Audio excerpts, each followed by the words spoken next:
ईश्वरଙ୍କ ଉପରେ विश्वास एवं निज ଉପରେ आत्मविश्वास जीवन को सुंदर करिଥାଏ। कर्म एमिति करंतु जेमितिकी भाग्य मध्य आपणकर साथ देवाकू बाध्य होइजिव। नमस्कार बंधुगण, मु सागर कलाकार सागर संगम एस्ट्रोलॉजी ज्योतिष ज्ञान एंड कर्म चैनल को आपण मानकु स्वागत जनाउछि। आज आम आलोचना करिबा कर्कट राशि व्यक्तिविशेष मानक पई एई 2026 मसीहा जुलाई मास किपरि रहिबो, ग्रह मानकर स्थिति कौन रही, नवग्रह माने कि फल देवे, सबकिछि स्वास्थ्य, शिक्षा, finance, love relation, married life, job और प्रोफेशन एवं बिजनेस विषय रे डिटेल्स रे आलोचना करिबा। आसंतु प्रथमे नजर पकाइबा ग्रह गोचर स्थिति उपरे। आपणकर राशि रे अछंती बुध एवं बृहस्पति, द्वितीय रे अछंती केतु एवं शुक्र, अष्टम रे अछंती राहु, नवम रे शनि, एकादश रे मंगल एवं द्वादश रे रवि अवस्थान करछंती। जुलाई 17 तारिख पर रवि आपणकर राशि रे अर्थात लग्न रे अवस्थान करिवे। बंधुगण, यही विचार जन्म राशि चंद्र राशि को आधार करी करा जायछि।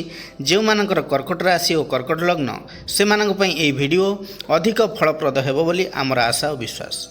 तेबे आसंतु प्रथमे आलोचना करिबा स्वास्थ्य विषय रे। एही मासरे आपणकर स्वास्थ्य अवस्था किपरि रहइबो।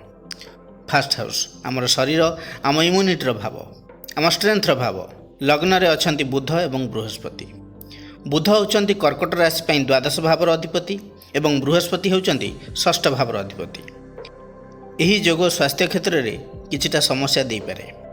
जुलाई मासरे साधारणतः जदि देखिबा स्वास्थ्य मध्यम धरण रहिबो, किंतु छोट मोट समस्या बारंबार देखा देई पारे। बृहस्पति षष्ठाधिपति हे लग्न रे थिबारु पुराना रोग, शरीर रे दुर्बलता, gas, liver, stomach related problem किछि देखि पारे।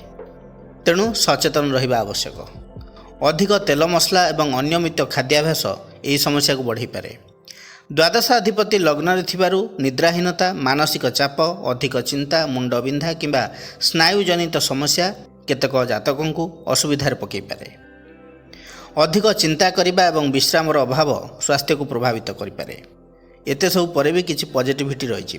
बृहस्पति षष्ठपति ही बलवान होइथिबारु रोग प्रतिरोधक क्षमता भल रहिबो एवं जदि कौनसी रोग हुए तेबे शीघ्र सुस्थ होबार संभावना मध्य रहिबो, कारण षष्ठाधिपति बृहस्पति कर्कट रे उच्चस्थ रहउचंती। ठीक समय रे चिकित्सा एवं नियमित जीवनशैली अनेक समस्या को दूरे देव। एई जुलाई मासरे जदि कहिबी स्टमक इश्यू, डाइजेशन, गैस समस्या प्रति अधिक सतर्क रुहंतु। बीपी, सुगार थिले नियमित चेकअप रे रुहंतु। निद्रार अभाव एवं अधिक मानसिक चापरू दूरे रुहंतु। ओवरऑल जदि कहिबी कर्कट राशि पई एई 2026 मसीहा जुलाई मास स्वास्थ्य दृष्टि देखिले संपूर्ण खराब नुहे, किंतु नेग्लेक्ट कले छोट समस्या बड़ रूप नहीं पारे। सठिक समय रे खाद्य ग्रहण, पर्याप्त विश्राम एवं नियमित जीवनशैली आपन को सुस्थ रखिबो। मासर सेकेंड हाफ रे स्वास्थ्य रे धीरे धीरे उन्नति देखा जिवो एवं शरीर रे न्यू एनर्जी डेवलप हेबो। मोटामोटी भाव रे कहिबाकू गले कर्कट राशि स्वास्थ्य अवस्था मध्यम धरण रहिबो। एबे आलोचना करिबा शिक्षा विषय रे। पंचम भाव शिक्षार भाव। पंचमाधिपति मंगल एकादश रे वृष राशि अवस्थान करछंती एवं मंगलंकर दृष्टि निजर भाव पंचम को रहिछि। सेहिपरि बृहस्पतिंकर दृष्टि मध्य पंचम भाव को रहिछि, जहाँकि एक शक्तिशाली जोग को इंडिकेट करुछि। फल पिला मानकर पाठ पढ़ारे आग्रह बढ़िबो, स्मरण शक्ति भल रहिबो, परीक्षा रे भल नंबर पाइबार संभावना भी बढ़िबो। पूर्वरु पढ़ारे अवहेला करुथिबा छात्र छात्री माने मध्य धीरे धीरे पाठ प्रति अधिक दायित्ववान हेबे। शिक्षक एवं पेरेंट्स मानकर सहयोग मिलिबो। जो विद्यार्थी माने क्लास 1 नु क्लास 10 मध्य अछंती सेमानक पई ए मास एवरेज टू गुड रहिबो। होमवर्क एवं असाइनमेंट ठीक समय समाप्त करि परिबे। स्कॉलरशिप, एग्जाम, क्विज, ओलंपियाड किंबा साइंस कंपटीशन रे सफलता मिल पारे। विद्यार्थी माने पाठ पढ़ा सहित स्पोर्ट्स को मध्य बैलेंस करिवारे सफल हेबे। सेहिपरि नवम भाव उच्च शिक्षार भाव। नवमाधिपति बृहस्पति लग्न रे उच्चस्थ ही बुधंक सहित युक्त अछंती। यह उच्च शिक्षा पई अत्यंत शुभ स्थिति। कॉलेज स्टूडेंट्स मानक पई ए होची नॉलेज गेनर समय। Higher study, graduation, post graduation, MBA, MCA, BTech, MTech, medical, law इत्यादि रे भल उन्नति हो पारे। रिसर्च, PhD एवं कॉम्पिटिटिव एग्जाम पई मध्य यह एक भल समय। न्यू कोर्स किंबा प्रोफेशनल सर्टिफिकेशन आरंभ करिवार सुयोग मिल पारे। ଫରେନ୍ ଷ୍ଟଡି ପାଇଁ ପ୍ଲାନିଂ କରୁଥିବା ଛାତ୍ରଛାତ୍ରୀମାନଙ୍କୁ ମଧ୍ୟ ଶୁଭ ସଂକେତ ମିଳିପାରେ। ତେବେ ଆସନ୍ତୁ ଜାଣିବା କେଉଁ କେଉଁ ସବଜେକ୍ଟରେ ବିଦ୍ୟାର୍ଥୀମାନେ ଭଲ କରିବେ। ମଙ୍ଗଳ ପଞ୍ଚମାଧିପତି ଏକାଦଶରେ ଏବଂ ବୃହସ୍ପତି ନବମପତି ଲଗ୍ନରେ ଉଚ୍ଚସ୍ଥ, ତେଣୁ ସାଇନ୍ସ ଷ୍ଟ୍ରିମ୍ ଯେଉଁମାନେ ନେଇଛନ୍ତି physics, mathematics, biology, IT, computer ସାଇନ୍ସରେ ଭଲ କରିବେ। ସେହିପରି କମର୍ସ ଯେଉଁମାନେ ପଢ଼ୁଛନ୍ତି accounts, economics, statistics, business study ଏହିସବୁଥିରେ ବିଦ୍ୟାର୍ଥୀମାନେ ଭଲ କରିବେ। ଆଉ ଯେଉଁମାନେ ଆର୍ଟ୍ସ ପଢ଼ୁଛନ୍ତି history, political science, geography, philosophy, psychology ଏସବୁ ସବଜେକ୍ଟରେ ମଧ୍ୟ ଭଲ ରହିବ। ବୁଧ ବୃହସ୍ପତି ଯୁକ୍ତ ଥିବାରୁ language based subject English, Odia, Hindi, Sanskrit ମଧ୍ୟ ଭଲ ରହିବ। Communication skill, computer related subject, journalism and mass କମ୍ୟୁନିକେସନରେ ମଧ୍ୟ ଷ୍ଟୁଡେଣ୍ଟସ୍ ମାନେ ଭଲ କରିପାରିବେ। ଯେଉଁମାନେ ପ୍ରଫେସନାଲ କୋର୍ସ କରୁଛନ୍ତି, ହାୟର ଷ୍ଟଡି କରୁଛନ୍ତି, ଟେକ୍ନିକାଲ ଫିଲ୍ଡରେ ହେଉ, ଇଞ୍ଜିନିୟରିଂ, ଡାଟା ସାଇନ୍ସ, ମେଡ଼ିକାଲ ଫିଲ୍ଡରେ, MBBS, ନର୍ସିଂ, ଫାର୍ମାସି, ବିଟେକ୍ ଏସବୁ ପଢ଼ୁଥିବା ଷ୍ଟୁଡେଣ୍ଟସ୍ ମାନେ ଅଧିକ ସଫଳ ହେବେ। ତାପରେ chartered accountant, company secretary, cost management accounting, BBA, MBA, finance, law, public administration, political science, psychology, literature ଏସବୁ ସବଜେକ୍ଟରେ ମଧ୍ୟ ଭଲ ରେଜଲ୍ଟ ମିଳିବ। କମ୍ପିଟେଟିଭ୍ ଏକ୍ଜାମ ପାଇଁ ସମୟ ମଧ୍ୟ ଭଲ ରହିବ। ବୁଧ ଏବଂ ବୃହସ୍ପତିଙ୍କ ସଂଯୋଗ ସହିତ ଜୁଲାଇ 17 ପରେ ରବି ମଧ୍ୟ ଆସି ଯୋଗ ଦେବେ। ଯେଉଁମାନେ UPSC, OPSC, SSC, banking, railway, NEET JEE ଭଳି ପରୀକ୍ଷାର ପ୍ରିପାରେସନ୍ କରୁଛନ୍ତି, ନିୟମିତ ପରିଶ୍ରମ କଲେ ସେମାନେ ଭଲ ଫଳ ପାଇପାରିବେ। ଓଭରଅଲ୍ ଯଦି କହିବି ଏହି 2026 ମସିହା ଜୁଲାଇ ମାସ କର୍କଟ ରାଶିର ଛାତ୍ରଛାତ୍ରୀମାନଙ୍କ ପାଇଁ ଶିକ୍ଷା ଦୃଷ୍ଟିରୁ ଏକ ଶୁଭ ଏବଂ ପ୍ରୋଗ୍ରେସିଭ୍ ମନ୍ଥ ହେବ। ପଞ୍ଚମ ଭାବ ଉପରେ ମଙ୍ଗଳ ବୃହସ୍ପତିଙ୍କର ଶୁଭ ପ୍ରଭାବ ସ୍କୁଲ ଶିକ୍ଷାକୁ ମଜବୁତ କରୁଥିବା ବେଳେ ଲଗ୍ନରେ ଉଚ୍ଚସ୍ଥ ବୃହସ୍ପତି ଏବଂ ବୁଧଙ୍କ ଯୁକ୍ତି ଉଚ୍ଚଶିକ୍ଷା, କଲେଜ ଏବଂ କମ୍ପିଟେଟିଭ୍ ଏକ୍ଜାମ ପାଇଁ ଶୁଭଯୋଗ ସୃଷ୍ଟି କରୁଛି। ଯଦି ପରିଶ୍ରମ ଏବଂ ଏକାଗ୍ରତା ରହିଲା, ଅନେକ ଛାତ୍ରଛାତ୍ରୀମାନେ ନିଜର ଲକ୍ଷ୍ୟ ଦିଗରେ ଆଶାନୁରୂପ ସଫଳତା ହାସଲ କରିପାରିବେ। ଗ୍ରହମାନଙ୍କର ସହଯୋଗ ରହିଛି ସତ, କିନ୍ତୁ ସଫଳତା ସବୁବେଳେ ହାର୍ଡୱାର୍କ ଏବଂ ଡିସିପ୍ଲିନରେ ହିଁ ଲୁଚି ରହିଥାଏ। ଏବେ ଆଲୋଚନା କରିବା ଫାଇନାନ୍ସ ବିଷୟରେ। ଦ୍ୱିତୀୟ ଭାବ ଧନର ଭାବ, ପରିବାର କୁଟୁମ୍ବର ଭାବ ଏବଂ ଫ୍ୟାମିଲି ୱେଲ୍ଥର ଭାବ। ଧନ ଭାବର ଅଧିପତି ରବି ଦ୍ୱାଦଶ ଭାବରେ ଅବସ୍ଥିତ ଥିବାରୁ ମାସର ପ୍ରଥମାର୍ଦ୍ଧରେ ଧନ ଆସିବା ସହିତ ଖର୍ଚ୍ଚ ମଧ୍ୟ ବଢ଼ିପାରେ। ଫ୍ୟାମିଲି, ହେଲ୍ଥ, ଟ୍ରାଭେଲ୍ କିମ୍ବା କୌଣସି ଜରୁରୀ କାମରେ ଟଙ୍କା ବ୍ୟୟ ହେବାର ଯୋଗ ରହିଛି। ସେଥିପାଇଁ ମାସର ଆରମ୍ଭରେ ଅନ୍ନେସେସରୀ ଖର୍ଚ୍ଚ ଉପରେ ନିୟନ୍ତ୍ରଣ ରଖିବା ଭଲ ହେବ। ସେହିପରି ଏକାଦଶ ଭାବର ଅଧିପତି ଶୁକ୍ର ଦ୍ୱିତୀୟରେ କେତୁ ସହିତ ଯୁକ୍ତ ଥିବାରୁ ଲାଭ ଏବଂ ଆୟର ସମ୍ଭାବନା ତ ନିଶ୍ଚିତ ରହିଛି, କିନ୍ତୁ ଏହି କମ୍ବିନେସନ୍ ଦର୍ଶାଉଛି ଯେ ଧନ ଲାଭ ହେବ, କିନ୍ତୁ ସେହି ଲାଭ ସବୁବେଳେ ନିୟମିତ ଭାବରେ ନ ଆସି ହଠାତ୍ ମିଳିପାରେ। କେତୁର ପ୍ରଭାବ ଥିବାରୁ କେବେ କେବେ ଟଙ୍କା ଆସିଲେ ମଧ୍ୟ ସଞ୍ଚୟ କରିବା କଷ୍ଟକର ହୋଇପାରେ। ରାହୁଙ୍କର ଦୃଷ୍ଟି ଦ୍ୱିତୀୟ ଭାବକୁ ଥିବାରୁ ଅନଲାଇନ୍ କାମ, long distance related business, digital platform, social media, foreign link କିମ୍ବା ଆଧୁନିକ କ୍ଷେତ୍ରରୁ ଲାଭ ମିଳିବାର ଯୋଗ ମଧ୍ୟ ଦେଖାଉଛି। ଏହି ମାସର ସୋର୍ସ ଯଦି ଆମେ ଦେଖିବା, ଜବ୍ ଅର୍ ପ୍ରଫେସନରୁ ଇନକମ୍ ହେବ, ବିଜନେସ୍ କିମ୍ବା ପାର୍ଟ ଟାଇମ୍ କାମରୁ ଏକ୍ସଟ୍ରା ପ୍ରଫିଟ୍ ମିଳିବ। ଫ୍ରେଣ୍ଡସ୍, ରିଲେଟିଭ୍ସ କିମ୍ବା ନେଟୱାର୍କିଂ ମାଧ୍ୟମରେ ଆର୍ଥିକ ସୁଯୋଗ ଆସିପାରେ। Online work, YouTube, social media, digital marketing କିମ୍ବା ଇଣ୍ଟରନେଟ୍ ସହିତ ଜଡ଼ିତ କ୍ଷେତ୍ରରୁ ଆୟ ଭଲ ହେବ। ପୁରୁଣା ଅଟକିଥିବା ଟଙ୍କା କିମ୍ବା ବକେୟା ଅର୍ଥରାଶି ଫେରି ପାଇବାର ସମ୍ଭାବନା ମଧ୍ୟ ରହିଛି। ଯଦି କାହାକୁ ଧାର ଦେଇଥିଲେ କିଛି ଟଙ୍କା ଆପଣଙ୍କୁ ମିଳିପାରେ। ଜୁଲାଇ 17 ପରେ ଧନାଧିପତି ରବି ରହିବେ ଲଗ୍ନ ଭାବରେ, ଯାହାଫଳରେ ଆର୍ଥିକ ସ୍ଥିତିରେ ସୁଧାର ଦେଖାଯିବ। ଆତ୍ମବିଶ୍ୱାସ ବଢ଼ିବ, ନୂଆ ସୁଯୋଗ ମିଳିପାରେ ଏବଂ ଆୟରେ ଉନ୍ନତି ହେବ। ଯେଉଁ କାମଗୁଡ଼ିକ ପୂର୍ବରୁ ଧୀରେ ଧୀରେ ଚାଲୁଥିଲା ସେଗୁଡ଼ିକ ପ୍ରୋଗ୍ରେସ୍ ଆହୁରି କରିବ। ନେମ୍ ଆଣ୍ଡ ଫେମ୍, ଲୋକପ୍ରିୟତା ବଢ଼ିବା ସହିତ ଧନଲାଭର ରାସ୍ତା ମଧ୍ୟ ଖୋଲି ଯାଇପାରେ। ଓଭରଅଲ୍ ଯଦି ଦେଖିବା, ଏହି ଜୁଲାଇ ମାସ 2026 କର୍କଟ ରାଶି ପାଇଁ ଫାଇନାନ୍ସ ଦୃଷ୍ଟିରୁ ଲାଭଦାୟକ ମାସ ରହିବ। ମାସର ଫାଷ୍ଟ ହାଫ୍ରେ ଖର୍ଚ୍ଚ ଅଧିକ ଥିବାବେଳେ ଦ୍ୱିତୀୟ ହାଫ୍ରେ ଆର୍ଥିକ ସ୍ଥିତି ଶକ୍ତିଶାଳୀ ହେବାର ସମ୍ଭାବନା ଅଧିକ ରହୁଛି। ମଲ୍ଟିପୁଲ୍ ଇନକମ୍ ସୋର୍ସ ସୃଷ୍ଟି ହୋଇପାରେ, କିନ୍ତୁ ସଞ୍ଚୟ ଉପରେ ବିଶେଷ ଧ୍ୟାନ ଦେବା ଆବଶ୍ୟକ। ଏହି ମାସରେ 70-80% ଫାଇନାନ୍ସର ସ୍ଥିତି ଭଲ ରହିବ। ଏବେ ଆଲୋଚନା କରିବା ଲଭ୍ ଲାଇଫ୍ ବିଷୟରେ। ପଞ୍ଚମ ଭାବ ଲଭ୍, ରୋମାନ୍ସ, ଆଟ୍ରାକ୍ସନର ଭାବ। ପଞ୍ଚମାଧିପତି ମଙ୍ଗଳ ଏକାଦଶରେ ବୃଷ ରାଶିରେ ଅଛନ୍ତି ଏବଂ ପଞ୍ଚମକୁ ସପ୍ତମ ଦୃଷ୍ଟିରେ ଦେଖୁଛନ୍ତି। ଏବଂ ବୃହସ୍ପତିଙ୍କର ଶୁଭ ଦୃଷ୍ଟି ରହିଛି ପଞ୍ଚମ ଭାବକୁ। ଏହି ମାସରେ ଲଭ୍ ଲାଇଫ୍ରେ ସୁଧାର ଆସିବ। ଅଣ୍ଡରଷ୍ଟାଣ୍ଡିଂ ଏବଂ ୱିଶ୍ ଫୁଲଫିଲମେଣ୍ଟର ସମ୍ଭାବନା ଅଧିକ ରହିବ। ପୁରୁଣା ସମ୍ପର୍କରେ ଦୂରତା କମିପାରେ ଏବଂ ସେମାନଙ୍କୁ ନୂଆ ସୁଯୋଗ ମିଳିପାରେ। ଲଭ୍ ଲାଇଫ୍ରେ ମଙ୍ଗଳଙ୍କର ପ୍ରଭାବ ପ୍ରେମରେ ଉତ୍ସାହ ଏବଂ ଆକର୍ଷଣ ବଢ଼ାଇବ ଏବଂ ବୃହସ୍ପତିଙ୍କର ଦୃଷ୍ଟି ସମ୍ପର୍କକୁ ପବିତ୍ରତା, ବିଶ୍ୱାସ ଏବଂ ସ୍ଥାୟିତ୍ୱ ଦେବ। ଯେଉଁମାନେ ଟିନେଜର ଅଛନ୍ତି, ସ୍କୁଲ କଲେଜ ଲେଭେଲରେ ଅଛନ୍ତି, ସେମାନଙ୍କ ପାଇଁ ଏହି ସମୟ ଆଟ୍ରାକ୍ସନ୍ ଏବଂ ଇମୋସନ୍ ସୃଷ୍ଟି କରିବ। କ୍ରସ୍ ପ୍ରତି ଆକର୍ଷଣ ବଢ଼ିବ। ଫ୍ରେଣ୍ଡସିପ୍ ଲଭ୍ସିପ୍ରେ ପରିଣତ ହୋଇପାରେ। ସୋସିଆଲ ମିଡ଼ିଆ କିମ୍ବା ସାଙ୍ଗମାନଙ୍କ ମାଧ୍ୟମରେ ନୂଆ ବ୍ୟକ୍ତି ସହ ପରିଚୟ ହୋଇପାରେ। ମଙ୍ଗଳ ହେଉଛି ଫାୟାର ପ୍ଲାନେଟ୍। ମଙ୍ଗଳଙ୍କ କାରଣରୁ ଡେୟାରିଂ ଏବଂ ଇମୋସନାଲ ରିଆକ୍ସନ୍ ହେବାରୁ ଛୋଟ ଛୋଟ ଝଗଡ଼ା ହୋଇପାରେ। ତେଣୁ ଭାବନା ଠାରୁ ଅଧିକ ନିଜର ଶିକ୍ଷା ଏବଂ ଭବିଷ୍ୟତକୁ ପ୍ରାଥମିକତା ଦିଅନ୍ତୁ। ସେହିପରି ଯେଉଁମାନେ ୟଙ୍ଗ ଏଜ୍ରେ ଅଛନ୍ତି, 20ରୁ 30 ଏଜ୍ ମଧ୍ୟରେ ଅଛନ୍ତି, ଏହି ଜୁଲାଇ ମାସ ଲଭ୍ ଲାଇଫ୍ରେ ପଜିଟିଭ୍ ଭାଇବ୍ସ ଅଧିକ ରହିବ। ଯଦି ସିଙ୍ଗିଲ୍ ଅଛନ୍ତି, ଫ୍ରେଣ୍ଡ ସର୍କଲ୍ କିମ୍ବା ୱାର୍କ ପ୍ଲେସ୍ ମାଧ୍ୟମରେ କାହା ସହ ନୂଆ ସମ୍ପର୍କ ଆରମ୍ଭ ହୋଇପାରେ। ଯାହାକୁ ଦୀର୍ଘ ଦିନ ଧରି ପସନ୍ଦ କରୁଥିଲେ ସେପଟୁ ପଜିଟିଭ୍ ସିଗ୍ନାଲ ମିଳିପାରେ। ଲଭ୍ ପ୍ରପୋଜାଲ୍ ଦେବା ପାଇଁ ସମୟ ଅନୁକୂଳ ରହିଛି। ଯେଉଁମାନେ ରିଲେସନସିପ୍ରେ ଅଛନ୍ତି, ପରସ୍ପର ପ୍ରତି ବିଶ୍ୱାସ ବଢ଼ିବ। ମ୍ୟାରେଜ୍ ପାଇଁ ଡିସ୍କସନ୍ ଷ୍ଟାର୍ଟ ହୋଇପାରେ। ପରିବାରର ସମର୍ଥନ ମିଳିବାର ମଧ୍ୟ ସମ୍ଭାବନା ରହିଛି। ଲଙ୍ଗ୍ ଡିଷ୍ଟାନ୍ସ ରିଲେସନସିପ୍ରେ ଥିବା ଲୋକମାନଙ୍କ ପାଇଁ ମଧ୍ୟ ସମୟ ଭଲ ରହିଛି।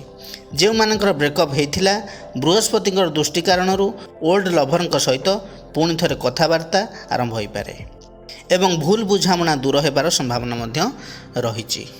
ସେହିପରି ଯେଉଁମାନେ ଓଲ୍ଡ ଲଭର ଅଛନ୍ତି, ଏଯାଏଁ ମ୍ୟାରେଜ୍ କରିନାହାନ୍ତି, ଅନେକ ଦିନ ହେବ ଲଭ୍ ରିଲେସନ୍ରେ ଅଛନ୍ତି, ପୂର୍ବ ପ୍ରେମକୁ ନେଇ ଚିନ୍ତା କରୁଛନ୍ତି, ସେମାନଙ୍କ ପାଇଁ ଏହି ମାସ ଶାନ୍ତି ଏବଂ ପୁନର୍ମିଳନର ସମୟ ହେବ। ମାନ ଅଭିମାନ ଶେଷ ହେବ। ଜୀବନସାଥୀ କିମ୍ବା ପ୍ରିୟ ବ୍ୟକ୍ତିଙ୍କ ସହ ଅଣ୍ଡରଷ୍ଟାଣ୍ଡିଂ ବଣ୍ଡିଂ ଭଲ ରହିବ। ଅନେକଙ୍କ ପାଇଁ ହରାଇଥିବା ପ୍ରେମ ପୁଣି ଫେରି ଆସିବାର ଯୋଗ ମଧ୍ୟ ଦେଖାଯାଉଛି। ସନ୍ତାନଙ୍କ ତରଫରୁ ଖୁସି ଖବର ମଧ୍ୟ ମିଳିପାରେ। ପଞ୍ଚମ ଭାବ ଉପରେ ମଙ୍ଗଳ ଏବଂ ବୃହସ୍ପତିଙ୍କର ଶୁଭ ପ୍ରଭାବ ଥିବାରୁ ଲଭ୍ ମ୍ୟାରେଜର ସମ୍ଭାବନା ବଢ଼ିବ। ପରିବାରର ସମ୍ମତି ମିଳିବାର ଯୋଗ ରହିବ। ବିବାହ ପାଇଁ ଆଲୋଚନା ଆଗକୁ ବଢ଼ିପାରେ। ମଙ୍ଗଳ ଏକ ଫାୟାର ପ୍ଲାନେଟ୍, ଏନର୍ଜେଟିକ୍ ପ୍ଲାନେଟ୍। ବେଳେବେଳେ ଏହାର ନେଗେଟିଭ୍ ପ୍ରଭାବ ଫଳରେ ରାଗ, ଅହଙ୍କାର, ସନ୍ଦେହ ଏହିସବୁକୁ ବଢ଼ାଇ ଦେଇପାରେ। ତେଣୁ ଛୋଟ କଥାକୁ ବଡ଼ ବିବାଦରେ ପରିଣତ କରିବାରୁ ଦୂରେଇ ରୁହନ୍ତୁ। ମୋଟାମୋଟି ଭାବରେ କହିବାକୁ ଗଲେ କର୍କଟ ରାଶି ପାଇଁ ଏହି 2026 ମସିହା ଜୁଲାଇ ମାସ ଲଭ୍ ଲାଇଫ୍ରେ ଏକ ଭଲ ଏବଂ ସକାରାତ୍ମକ ମାସ ସାବ୍ୟସ୍ତ ହୋଇପାରେ। ନୂଆ ପ୍ରେମ ଏବଂ ପୁରୁଣା ପ୍ରେମର ପୁନର୍ମିଳନ ହେବ।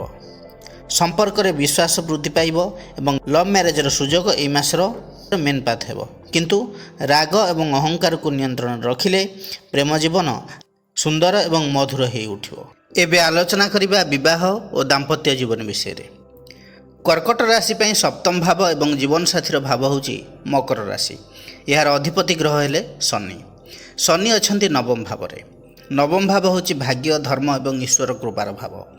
ସପ୍ତମପତି ଭାଗ୍ୟ ଭାବରେ ରହିବା ବିବାହ ପାଇଁ ଏକ ଶୁଭ ଯୋଗ। ଏଥିରୁ ଇଣ୍ଡିକେସନ୍ ଏହା ମିଳୁଛି ଯେ ବିବାହ ଭାଗ୍ୟର ସହଯୋଗରେ ହେବ ଏବଂ ବିବାହ ପରେ ଭାଗ୍ୟର ଉନ୍ନତି ମଧ୍ୟ ଦେଖାଯାଇପାରେ। ଯଦିଓ ଶନି ବିଳମ୍ବର କାରକ ଗ୍ରହ, ତେଣୁ କିଛି ଅବଷ୍ଟାକିଲ୍ ପରେ ଶୁଭଫଳ ଦେବାର ସମ୍ଭାବନା ଅଧିକ ରହୁଛି। ବୃହସ୍ପତିଙ୍କର ଦୃଷ୍ଟି ଶନିଙ୍କ ଉପରେ ଥିବାରୁ ତାଙ୍କର ଦୃଷ୍ଟି ବିବାହ ସମ୍ବନ୍ଧୀୟ ବିଷୟକୁ ସୁରକ୍ଷା ଦେଉଛି। ଏହାର ପ୍ରଭାବରେ ଭଲ ପରିବାରରୁ ପ୍ରପୋଜାଲ୍ ଆସିପାରେ। ବଡ଼ମାନଙ୍କର ଆଶୀର୍ବାଦ ମିଳିବ। ବିବାହରେ ଥିବା ବାଧା ଧୀରେ ଧୀରେ ଦୂର ହୋଇପାରେ। ଦାମ୍ପତ୍ୟ ଜୀବନରେ ସହନଶୀଳତା ଏବଂ ବୁଝାମଣା ବଢ଼ିବ। ସପ୍ତମ ଭାବ ଉପରେ ବୃହସ୍ପତି ଏବଂ ବୁଧଙ୍କର ଦୃଷ୍ଟି ରହୁଥିବାରୁ ବିବାହ ଯୋଗ ଦେଖାଉଛି। ସ୍ୱାମୀ ସ୍ତ୍ରୀଙ୍କ ମଧ୍ୟରେ ସମ୍ମାନ ଏବଂ ବିଶ୍ୱାସ ବଢ଼ିବ। ପରିବାରରେ ସୁଖ ଶାନ୍ତି ଲାଭ ହେବ। କଥାବାର୍ତ୍ତା ମାଧ୍ୟମରେ ସମ୍ପର୍କ ମଜବୁତ ହେବ। ଭୁଲ ବୁଝାମଣାକୁ ଆଲୋଚନା ଦ୍ୱାରା ସମାଧାନ କରିବାର ସୁଯୋଗ ମିଳିବ। ଅବିବାହିତମାନଙ୍କୁ ଶିକ୍ଷିତ, ବୁଦ୍ଧିମାନ କିମ୍ବା ଭଲ ଜବ୍ କରିଥିବା ଜୀବନସାଥୀ ମିଳିପାରନ୍ତି। ଲଗ୍ନରେ ବୁଧ ବୃହସ୍ପତିଙ୍କର ଯୁକ୍ତି ଅଟକି ରହିଥିବା ସମ୍ପର୍କକୁ ପୁଣି ଥରେ ଆଗକୁ ବଢ଼ାଇପାରେ। ବିବାହ ଡେଟ୍ ଫାଇନାଲ୍ ହେବାର 90% ଚାନ୍ସ ରହିଛି। 17 ଜୁଲାଇ ପରେ ରବି ଲଗ୍ନରେ ରହିବା ଫଳରେ ଆତ୍ମବିଶ୍ୱାସ ବଢ଼ିବ।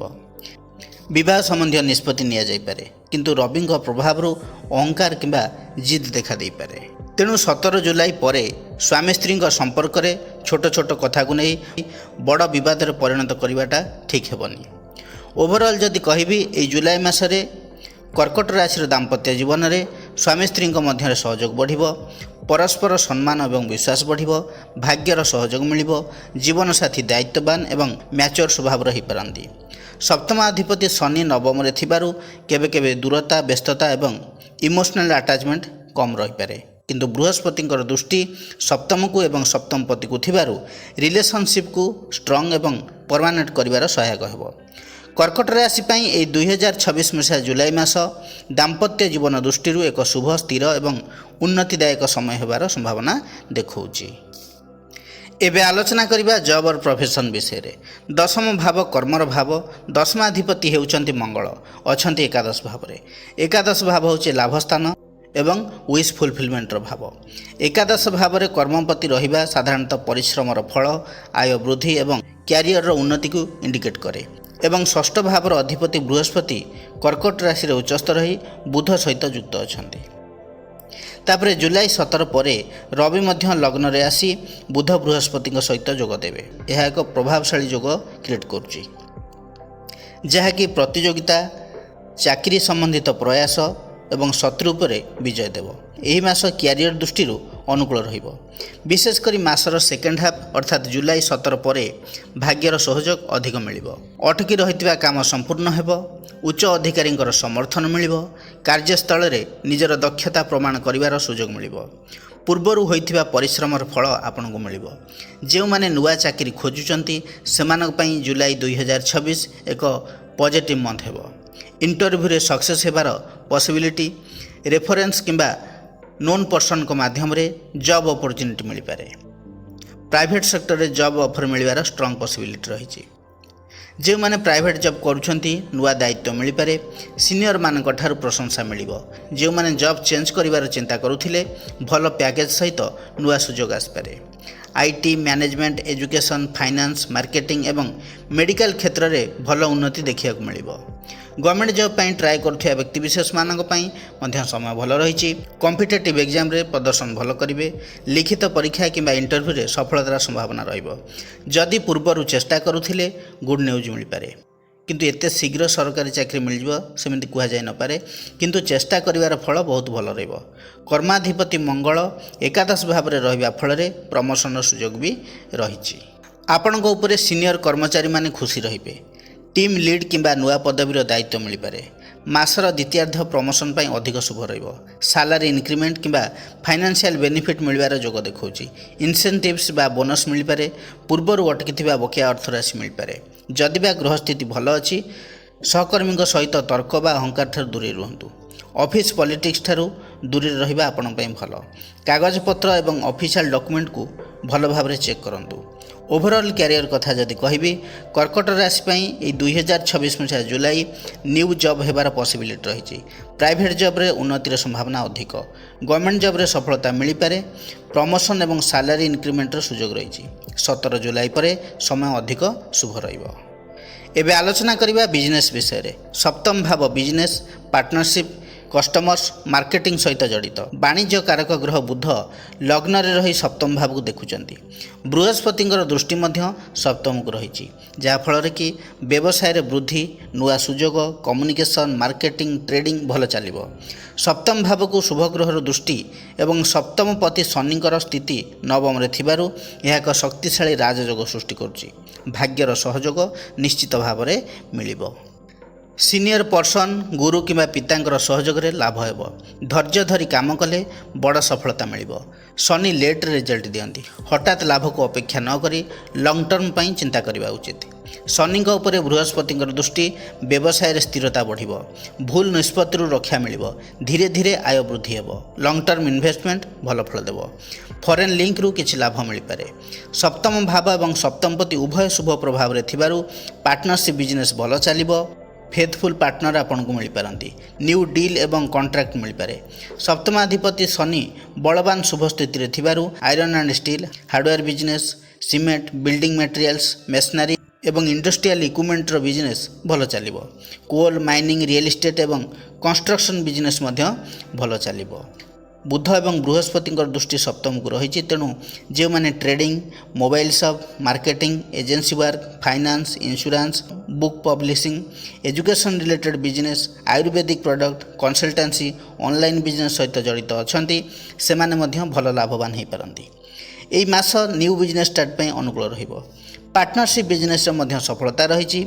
शनि ग्रह रिलेटेड बिजनेस भल चली पारे। बृहस्पति शुभ दृष्टि थिबारु भाग्यर सहयोग भी मिलिबो।